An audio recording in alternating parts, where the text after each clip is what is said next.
Shalom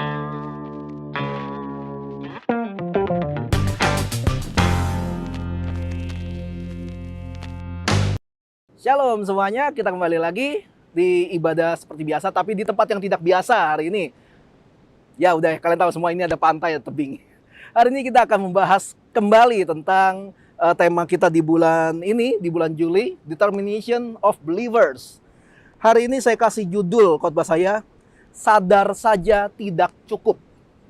Sekali lagi, tema untuk minggu ini saya kasih judul Sadar Saja Tidak Cukup.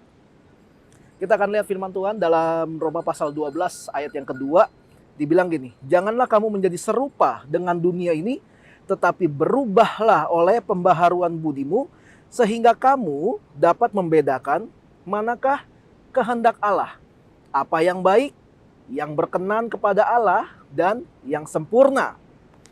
Ini firman Tuhan yang udah sering banget dibahas dan diceritakan. Tapi mungkin tidak banyak ada orang yang mau pelajarin lebih dalam tentang ayat ini. Padahal ayat ini memberikan sebuah nasihat yang penting bagaimana hidup kita bisa berkenan di hadapan Tuhan. Kalau misalnya kita tanya para penjahat, katakanlah perampok, pencuri, gitu, pembunuh, mungkin pemerkosa dan sebagainya.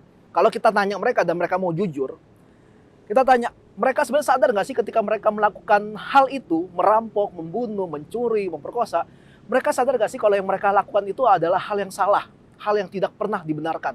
Kalau kita bisa tanya mereka dan mereka menjawab dengan jujur, mereka pasti akan berkata kalau mereka itu sadar kalau itu semua tidak baik. Itu semua nggak benar. Tapi kenapa mereka masih aja melakukan hal itu? Kenapa mereka masih tetap melakukan kejahatan semacam itu? Karena sadar saja nggak cukup. Orang-orang yang misalnya punya kadar kolesterol tinggi. Oke, kita tahu penyebab kolesterol tinggi adalah kebanyakan makan makanan yang berlemak, makan gorengan. Tapi enak, jadi mereka tahu mereka kolesterolnya tinggi, tapi tetap aja nggak bisa menahan godaan untuk makan makanan, untuk tidak memakan makanan yang berkolesterol tinggi. Atau orang yang punya gula darah tinggi, mereka tahu penyebabnya adalah gula, es krim, makanan-makanan yang manis. Nasi putih yang kebanyakan itu penyebab diabetes atau gula darah bisa naik. Tapi kenapa mereka masih tetap makan? Karena menurut mereka itu enak. Mereka nggak bisa tahan godaan itu untuk nggak memakan makanan itu. Makanya saya katakan sadar saja nggak cukup. Semua sadar. Kalau kita mau tanya semua orang, kenapa sih lu udah Kristen, lu udah percaya, lu udah pelayanan dan sebagainya, kenapa sih masih melakukan dosa? Lu sadar nggak sih yang lu lakukan itu dosa? Mereka pasti sadar, tapi sadar aja nggak cukup. Sadar tidak cukup untuk membuat seseorang berbalik dari jalannya yang jahat kepada jalannya Tuhan. Orang-orang terdekat para pelaku kejahatan itu pasti ada yang menasihati mereka untuk tidak melakukan hal seperti itu. Tapi tetap mereka lakukan juga kan? Berarti kesadaran bukanlah penentu seseorang bisa mendapatkan pembaharuan budi. Seperti yang tertulis di Roma pasal 12 tadi. Untuk bisa mendapatkan pembaharuan budi, harus dimulai dari tekad yang kuat.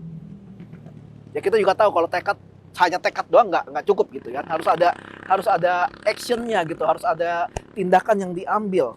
Tanpa tekad yang kuat, tidak akan ada dampak yang terjadi dalam hidup kita. Tekadnya harus kuat dulu, bukan sekedar mau. Gue mau sih kurus, tapi ya udah ya, dietnya besok deh gitu. Akhirnya besok udah terjadi, lu kapan diet? Besok deh gitu. Besok aja terus udah hanya mau kurus tapi nggak ada tekad yang bisa menggerakkan dia untuk benar-benar untuk diet.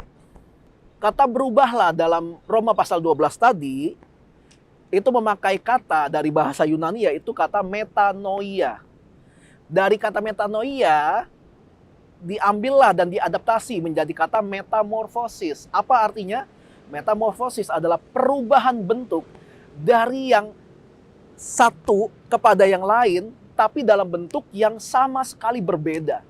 Jadi metanoia di sini ada pembaharuan budi, adalah pembaharuan pikiran kita. Yang tadinya kita berpikir, ya mau gimana? Enak.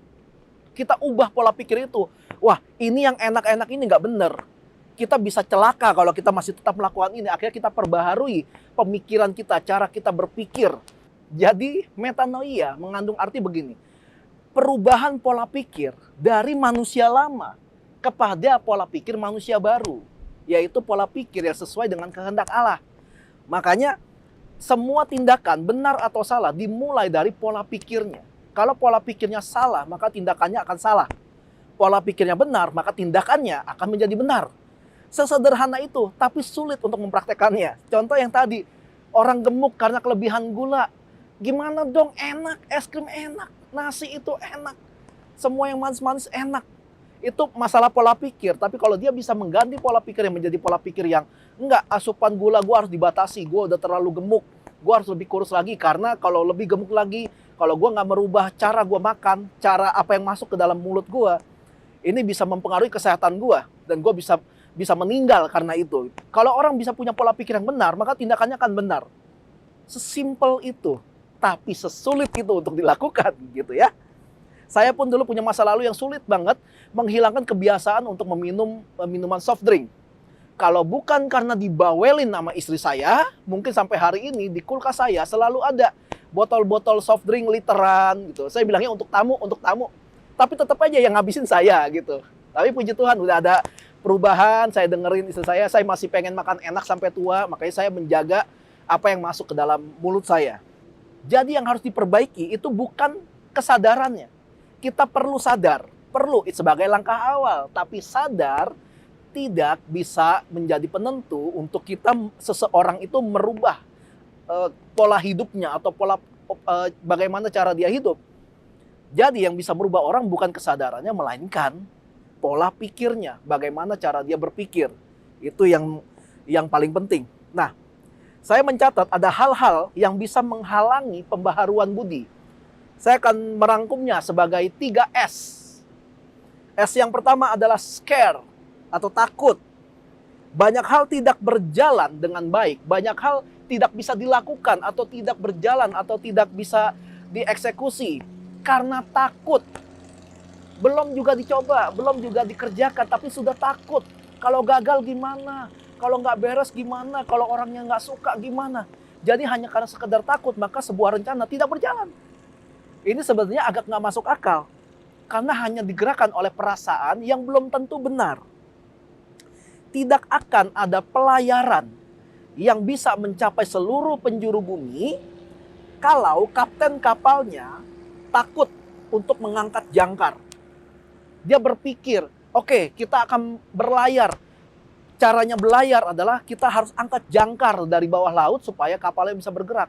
Tapi kalau saya angkat jangkar ini, saya ngelihat ada ombak, ada badai, ada gelombang laut yang besar. Ntar kalau nggak berjalan dengan baik gimana? Ntar kalau kapal saya dihantam ombak yang besar sampai kapal saya karam gimana? Bagaimana kalau itu terjadi dan semua kru kapal bisa meninggal, itu gimana? Tapi seorang kapten kapal yang baik, dia akan menganggap kalau badai dan ombak itu adalah teman mereka untuk membawa mereka dari satu titik kepada titik yang baru, kepada sebuah daerah yang baru. Jadi kalau kapten kapal membiarkan perasaan takutnya menguasainya, maka tidak akan pernah ada pelayaran dimanapun di dunia. Tapi kalau mau melihat perubahan yang besar terjadi dalam hidupmu, dalam hidup kalian yang pengen move on dari hidupnya yang lama, yang kayaknya aduh hidup gue garing, kering, nggak ada isi, bosen tiap hari begini terus. Kalau kalian mau berubah dari hidup kalian yang seperti itu kepada hidup yang baru, yang penuh gairah, penuh harapan, penuh dengan tuntunan Tuhan, saya kasih tahu satu hal, angkat jangkarmu. Jangan takut untuk berjalan, jangan takut untuk bergerak, sebab dikatakan firman Tuhan, jangan takut dan tawar hati sebab Tuhan besertamu. Jadi takut itu wajar, tapi jangan mau dikuasai oleh rasa takut. Lalu S yang kedua adalah self-pity, mengasihani diri sendiri. Kebanyakan orang tidak melakukan sesuatu atau nggak berani melakukan sesuatu, bukan karena nggak bisa berubah. Banyak orang tuh bukannya nggak bisa berubah, melainkan tidak mau berubah. Alasannya ya karena terlalu mengasihani diri sendiri. Kita bisa lihat dalam contoh orang buta dalam kitab Injil ya, ketika dia berada di sebuah kolam Bethesda yang sewaktu-waktu malaikat datang menggoncangkan kolam itu dan semua penyakit. Ketika orang yang berpenyakit itu masuk ke dalam kolam itu pasti disembuhkan. Tapi orang buta ini bilang gini, Ketika Yesus tanya, kenapa kamu nggak loncat ke dalam kolam itu? Orang buta ini bilang, Tuhan, udah lama saya duduk di sini, saya buta, tapi ketika kolam itu digoncangkan, nggak ada orang yang mau bawa saya ke sana. Nggak ada orang yang mau nenteng saya supaya dimasukkan ke kolam itu supaya sembuh. Jadi saya udah berpuluh-puluh tahun atau belasan tahun saya berada di kolam ini tanpa bisa disembuhkan. Jadi orang buta ini berpendapat dia nggak sembuh karena nggak ada orang yang mau membawa dia. Buta dijadikan alasan untuk dia tidak bergerak. Dia mengasihani dirinya sendiri. Iya, dia buta, iya. Tapi bukankah dia sudah bertahun-tahun di sana? Harusnya dia tahu posisi di mana kolam itu berada. Kalau dia mau, sejak sebelum kolamnya digoncangkan oleh malaikat, orang buta itu sudah dituntun oleh orang lain supaya dibawa ke pinggir kolam. Tapi ketimbang minta tolong orang, dia malah mau tunggu ada orang yang kasihan sama dia supaya orang ini, orang buta ini, aduh kasihan banget ya, ya udahlah kita tenteng ya, kita bawa ke kolam biar kamu sembuh gitu. Enggak, dia mengasihani dirinya sendiri. Makanya selama bertahun-tahun dia nggak pernah disembuhkan. Selalu merendahkan diri, selalu menganggap orang lain lebih baik dari dirinya. Ya gue buta, gue nggak bisa lihat. Yang lain enak tuh, enak banget. Kadang-kadang kita juga suka membandingkan diri kita dengan orang lain ya. Kita yang baru bisa jalan-jalan di dekat-dekat rumah, dekat-dekat kota. Saya di Jakarta paling jauh cuma ke Bandung. Lalu membandingkan diri saya dengan orang lain. Enak ya, mereka liburan aja paling dekat Singapura. Kadang-kadang mereka ke Eropa, kadang-kadang mereka ke Cina, kadang-kadang ke Amerika. Aduh, saya sama kita mah apa ya? Cuma begini dong. Enggak, itu merendahkan diri. Ketika kita merendahkan diri, terlalu self-pity sama diri kita, kita sedang menghina Tuhan. Kita menganggap Tuhan nggak sanggup melakukan perubahan dalam hidup kita. Itu self-pity. Lalu S yang ketiga adalah selfish, egois. Perubahan budi tidak pernah bisa terjadi karena seseorang itu egois. Saya mah emang gini orangnya, nggak bisa berubah, emang gini gua dari dulu. Aduh, orang lain mau udah coba, nggak bisa. Gua emang begini orangnya, mulutnya emang pedas. Bukannya gua nggak mau jadi berkat nih ya, bukan apa, emang begini gua. Egois, makanya dia nggak pernah mau berubah. Ada orang lagi yang memberikan tag atau memberikan tanda dalam hidupnya sebagai seseorang yang punya kelemahan. Tapi dia rasanya sepertinya daripada pengen berubah, dia lebih suka membanggakan kelemahannya. Mulut gue emang tajam, gue emang gini orangnya kasar, bangga amat. Berubah loh, jangan egois gitu, melakukan pembatasan diri yang enggak berguna. Sehingga dia merugikan dirinya sendiri karena banyak potensi dalam hidupnya tidak tergali sepenuhnya. Gimana mau tergali? Egois, dia mau pokoknya gue begini terus. Sekali gue miskin, selamanya miskin. Hidup saya gitu ya. Jadi gak pernah berubah, egois. Jadi kalau teman-teman yang seperti ini, yang scare, ada yang self-pity, ada yang selfish, bertobatlah teman-teman. Karena rencana Tuhan gak akan bisa berjalan dengan sempurna kalau kita masih memelihara gaya hidup yang seperti ini. Ketika masih kecil, manusia harus dimasukkan dalam sebuah sekolah atau lembaga pendidikan supaya mereka bisa belajar sesuatu. Makanya, kalau kalian yang sudah masuk dalam kelas-kelas tertentu di kelas 3 SMA misalnya, itu diberikan jurusan IPA atau IPS. Jadi diajarin supaya bisa memilih. Tapi ketika kalian sudah beranjak dewasa dan sudah mulai mau selesai dari sekolah kalian dan kalian mau masuk kuliah, seseorang itu harus sadar dia sudah harus bisa tentang salah satu jurusan atau pelajaran yang dia mau ambil di perkuliahan itu, dia harus sudah belajar itu sebelum masuk kuliah. Makanya di kampus, kalau kalian masuk kuliah, ada tes jurusan. Jadi kalau kalian yang pengen masuk ke IT, akan dites seleksi. Kira-kira kalian bisa masuk nggak nih di kampus jurusan IT ini, atau jurusan akuntansi, atau jurusan hukum, itu akan dites. Yang tidak lolos seleksi, tidak akan diterima di kampus itu. Jadi seperti itu. Jadi kampus bukan tempat orang-orang yang baru mau belajar. Kampus adalah orang yang sudah memilih dia mau kemana arahnya setelah ini. Masa iya kalian mau kuliah IT, terus orang tanya kenapa kalian ngambil jurusan IT? Terus kalian cuma jawab, ya kalau gua tahu ngapain di IT mah ngapain gua kuliah. Justru karena gua nggak tahu tentang IT, makanya gua kuliah. Biar gua tahu apa itu IT. Masa kuliah aja belum, gue tiba-tiba tahu tentang IT. Nah teman-teman kalau yang mau kuliah tapi mentalnya kayak gini, gak akan bisa kuliah dimanapun. Karena kampus bukan tempat orang yang mau belajar dari awal. Di usia anak-anak sih wajar jawaban kayak gini ya, ketika kalian baru mau masuk TK gitu, preschool. Wajar kalau kalian mau menjawab pertanyaan dengan gitu, dengan cara seperti itu.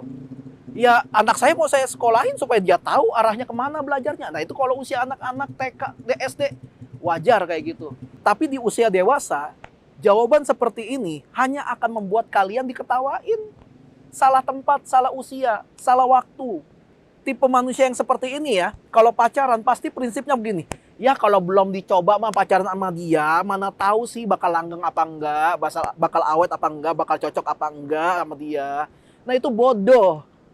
Tuhan udah kasih otak buat berpikir. Kita bisa menimbang-nimbang sesuatu. Makanya kalau masih kecil, wajar kalian berpikir seperti itu. Tapi kalau udah di usia dewasa, kalian nggak boleh lagi berpikir seperti itu. Orang dewasa punya cara berpikir sebagai orang dewasa. Makanya aneh, orang yang sudah dewasa berpikirnya masih kekanak-kanakan. Susah untuk majunya. Itu akan membuang-buang waktu.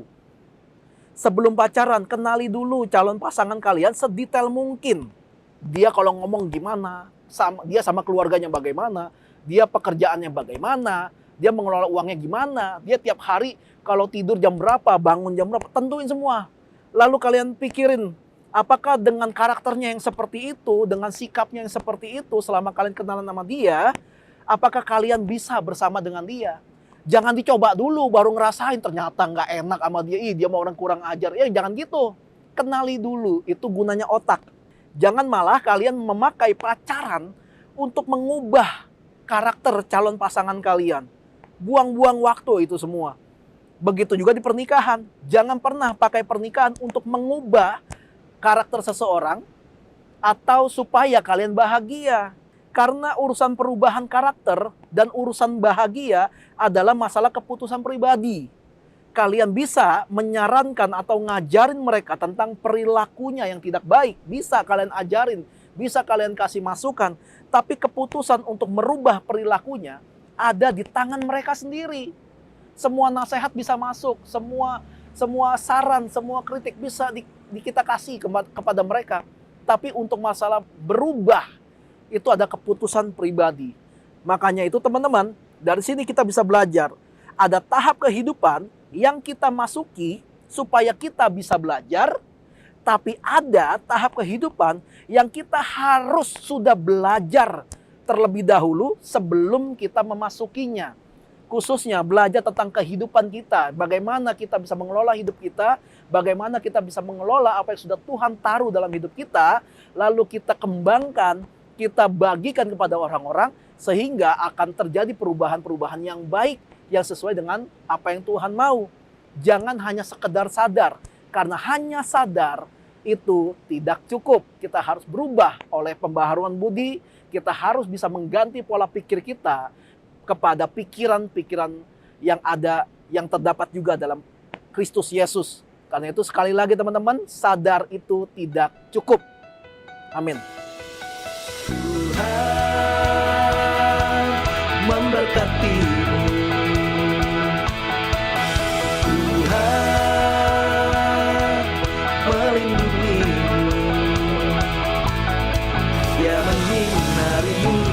Wajahnya dan memberikan kasih karunia. Tuhan menghadapkan wajahnya dan memberi damai sejahtera.